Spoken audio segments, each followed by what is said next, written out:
हाय सांगमाने यही 5टी प्रश्न मध्य आपण केतुटीर आंसर दे पारछंती देखिबा।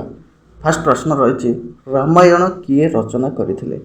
सेकेंड प्रश्न रहुछि भगवान राम को जन्म केउठी होइथिला। थर्ड प्रश्न होछि सीता को किए हरण करथिले। हनुमान को पिता को नाम कौन। पंचम प्रश्न रहुछि राम को सहयोगी बानर राजा किए थिले। देखिबा यार सठिक उत्तर क्यों माने दौरान।